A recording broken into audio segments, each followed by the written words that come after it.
Thomas, pour cette belle aventure. Tu vas pouvoir nous rejoindre sur scène, ça sera moins loin que le beau voyage que tu as fait.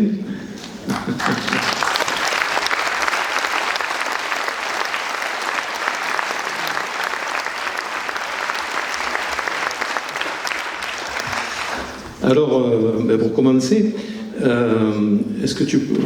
comment ça t'est venu cette idée de partir à cet endroit-là?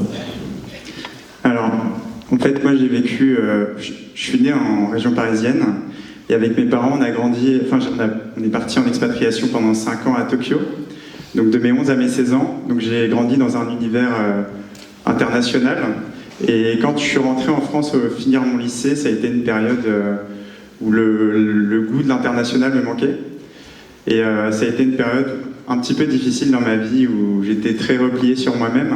Je suis passé de la vie tokyoïte à la banlieue parisienne.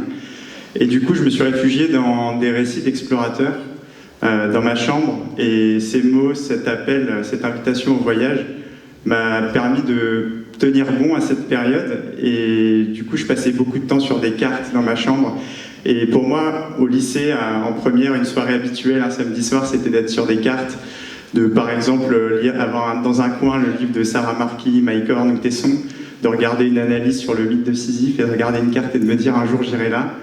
Et donc le salaire de l'Uni, c'était un de mes rêves, et j'avais la sensation qu'il y avait des coins du monde qui me faisaient peur. Je pense par exemple à l'Amazonie, le désert de Gobi, l'Himalaya. Il y a des zones sauvages, dangereuses, mais le salaire de l'Uni, étrangement, quand j'avais 18 ans, 16 ans même, je regardais ce petit point blanc sur la carte et j'avais pas peur, j'étais serein. Je me disais, mais ça doit être super là-bas, ça doit ressembler à un voyage sur la Lune. Et alors, quand tu as fait ce voyage, tu avais 20 ans? Oui, c'est ça, j'avais 20 ans. Et en fait, comme je le dis au début du film, j'ai prévenu personne de ma famille parce que j'avais peur qu'ils bloquent mon projet. J'étais pas totalement sûr de moi. Et du coup, j'étais en stage en école de commerce et j'ai gardé mes salaires de côté, j'ai payé mon équipement, je l'ai commandé, je l'ai caché dans ma chambre et j'ai dit, mon père m'avait dit, fais-moi un Excel où tu me dis tous les jours ce que tu fais dans chaque case en Amérique du Sud. Et donc j'avais mis tout correctement et j'avais laissé 10 jours où j'avais inventé des choses et en fait je partais dans le salaire d'Uyuni. Donc ouais, c'était un petit peu une sorte de fugue finalement, ce voyage. Alors, on va en parler un petit peu quand même de ce voyage. Donc, alors dans un premier temps, tu indiques que la nuit il fait moins 10, le jour il fait 15, et pourtant à un moment donné tu dis il fait chaud, j'en peux plus.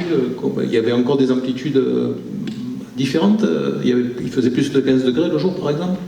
Alors c'est difficile à dire parce que j'avais un petit thermomètre derrière ma boussole, mais j'avais du mal à le lire, donc je ne savais pas si j'étais bien dessus ou si je lisais 5 degrés de plus ou de moins. Mais en gros, c'est en hiver dans le salaire de l'Uni, vu que c'est un désert de sel à 3600 mètres d'altitude. C'est un plateau où les amplitudes sont énormes, donc en fait la journée, on peut avoir 15-20 degrés, mais vu qu'il n'y a pas d'ombre, on peut avoir un ressenti beaucoup plus fort. Il y a aussi la réverbération du soleil sur le sel, qui fait qu'on l'a par-dessus et par-dessous. Donc en fait, je devenais tout rouge, je me badigeonnais un peu de crème le soir. Et la nuit, du coup, en hiver, là-bas, il peut faire moins 15. Donc voilà, c'est des grosses amplitudes, mais c'est un peu inhérent à tous les déserts du monde, finalement. D'accord. Et avec ça, une tempête de neige, une tempête de vent, enfin, tu as eu droit un petit peu à toute la panoplie. Ouais, j'ai eu des cadeaux parce qu'il y a d'autres personnes qui l'ont fait, ce désert, et ils étaient tous surpris de voir de la neige dans le salaire de l'Uni. Donc sur le moment, moi, à 20 ans, je l'ai vécu, j'avais le cœur qui tambourinait parce que il y a eu un grand blizzard, j'avais plus de repères, j'étais perdu, j'avais ma petite boussole Géonote Décathlon à 2 € pour me guider, et je me disais, j'espère qu'elle se trompe pas de quelques degrés, parce que si je suis un mauvais degré, un mauvais cap sur des dizaines de kilomètres, à l'arrivée ça fait un delta énorme en fait, donc je suis pas du tout au même endroit.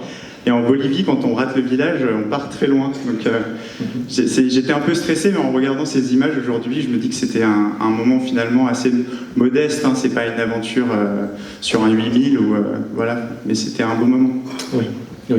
Alors en fait, tu fais ce voyage. Cette première traversée, on va dire qu'elle se passe bien, grosso modo. Puis la deuxième, finalement, tu l'enchaînes sans en avoir sûrement préparé comme tu avais préparé la première. Et là, tu te retrouves face à des surprises. Là, ça devait quand même être plus compliqué. Ouais, il y a eu un petit excès de zèle à la fin du premier désert parce que j'ai passé 4 mois à préparer le salaire de l'Uni à regarder des cartes, à contacter des explorateurs qui l'avaient déjà fait, à étudier le matériel qu'il me fallait.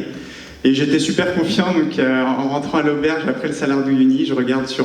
En fait, il me restait des rations, des sacs de nourriture lyophilisée, et j'en avais 5. Donc je m'étais dit, je peux marcher encore 5 jours, donc faire 100 km à peu près. Et donc je suis allé sur Google Maps, j'ai regardé un peu autour dans la région, et je me suis dit, je vais trouver un truc où il y a 100 km, un peu désert, tranquille. Et j'ai vu le salar d'Atacama. Et quand je suis entré dedans, là j'ai découvert les croûtes de sel qui étaient vraiment tranchantes. Et j'ai pas filmé ces moments-là, mais je suis tombé plusieurs fois. J'avais le sac de 30 kg qui m'a plaqué dessus. Donc des petits coups de stress là-bas. Alors, au-delà d'un coup de stress, ça doit quand même, quand on est seul, sans moyen de communication, ça doit taper quand même sur le moral, non? Ouais, en même temps c'est plus simple parfois de ne pas avoir moyen de communication parce que ça n'engage que soi. Mais c'était une démarche assez égoïste à cette époque, j'avais 20 ans, je me disais en gros, soit je vis mon rêve, je deviens explorateur un peu novice, et soit je meurs. Bon, en gros, je veux pas d'autre vie. J'accepte pas d'autres vies, d'autres plans, donc j'ai un plan A, soit il marche, soit je m'arrête là, et j'avais pas le recul pour comprendre la dimension égoïste de ce projet. Aujourd'hui, maintenant, avec des moyens de communication, si je recevais un message de ma femme qui est dans la salle à côté de moi, ce serait plus dur, je pense. Donc en fait, la solitude était une force à ce moment-là. Mais en même temps, le fait d'avoir des proches auxquels on tient, auxquels on pense, c'est aussi une force parce que ça fait un cap, on a envie de rentrer, on s'accroche plus. À cette époque-là, je pense que comme c'était un peu une thérapie, ce voyage, j'étais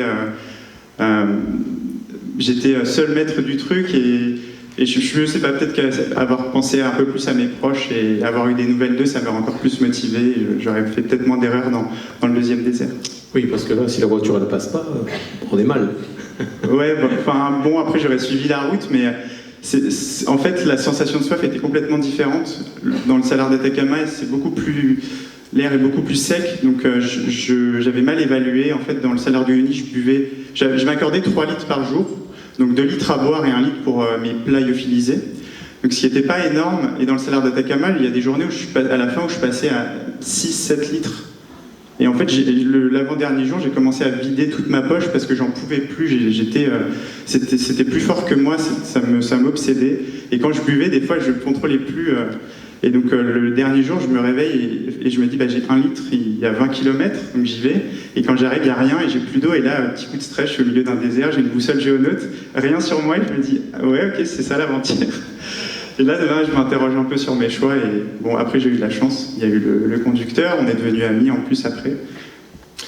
Donc cette expérience, ça t'a amené à modifier peut-être, parce que tu as fait d'autres voyages ou tu prépares d'autres voyages? Ouais, mon approche, elle a un peu changé en fait. Ce film donne l'impression que je fais l'éloge des défis. C'est plus tellement ça, parce que après ce voyage, j'ai rencontré Justine. On s'est rencontrés au Chili, puis on s'est confinés chez ses parents dans les Vosges. Et on a commencé à partir à l'aventure ensemble. Donc on a traversé la France à roller, de Lille aux Pyrénées. Ensuite, on est parti descendre la Loire en kayak pour ramasser des déchets. Et en fait, au fil de nos voyages, j'ai commencé à trouver une autre forme de joie que le défi sportif, l'extrême, la mise en danger. Et j'ai commencé à m'épanouir dans le fait de choses, dans des joies plus simples. Et aujourd'hui, du coup, on essaie de donner plus de sens à nos projets, de faire des aventures engagées en faveur de l'environnement. Très bien. Écoute, on va essayer d'avoir quelques questions du public maintenant.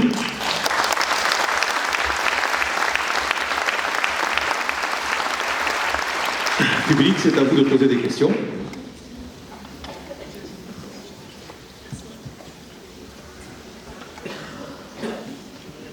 Ah, il y a un monsieur là. Un monsieur dans le rang central. Oui. Par ici, par ici.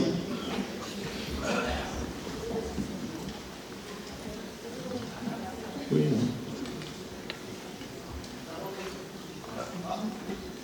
Ah, pas de son.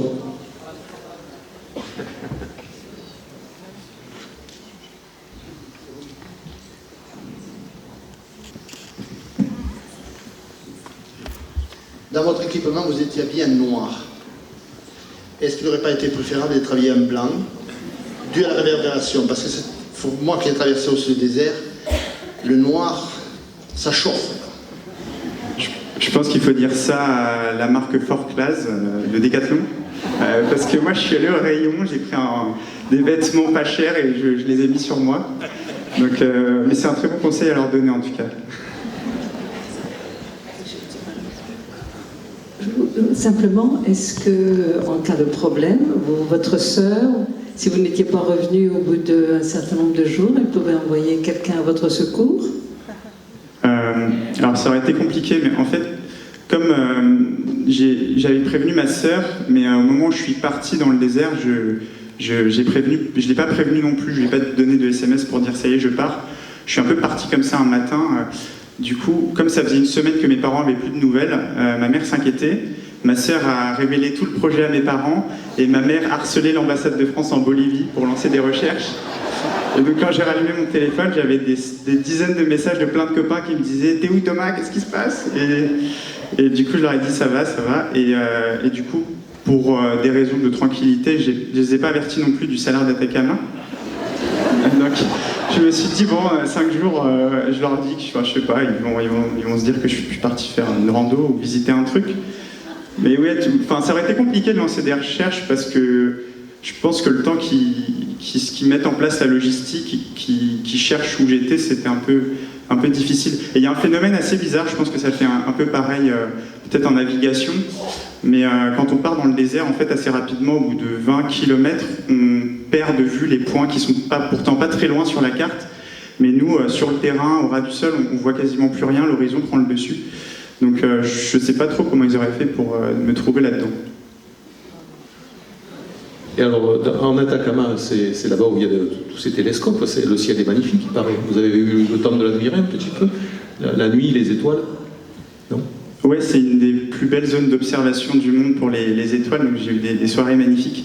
Vous n'avez pas pu en profiter parce que ce film, en fait, je suis parti moi avec juste une GoPro. Je filmais un peu comme ça à l'arrache dans tous les sens, et j'avais pas vraiment de projet de film. Et après, quand j'ai vu les images à la fin, je me suis dit pourquoi pas faire appel à un monteur qui pourrait m'aider à écrire quelque chose. Mais donc ouais, si j'y retournais, je pense que je profiterais de ça et d'enregistrer des nuits magnifiques. Ouais. Très bien. D'autres questions? Oui. Quel a été le moment le plus compliqué entre le blizzard et les croûtes de sel? Alors, les croûtes de sel, ouais, ça a été le plus difficile. Un matin, j'avais plusieurs fois des chutes, donc je pose le pied. En fait, vu que j'ai 30 kg, j'ai pas un très bon équilibre.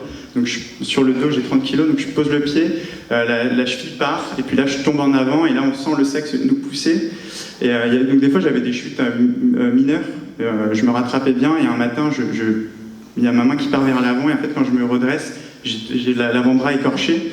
Et là, j'ai réalisé qu'en fait, la vie en soi, ça se joue à pas grand-chose. Et même dans des endroits pas forcément très dangereux, si on fait des bêtises, on peut facilement se retrouver dans des situations, elles, très complexes. Je pense que quelqu'un qui part faire un sommet à 8000, qui est bien préparé, peut mieux gérer que quelqu'un comme moi qui part dans une zone pas compliquée, pas dangereuse, mais qui fait n'importe quoi. Donc, pour répondre à la question...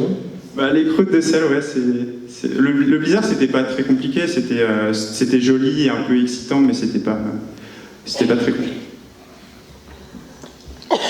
Bonsoir. Ici.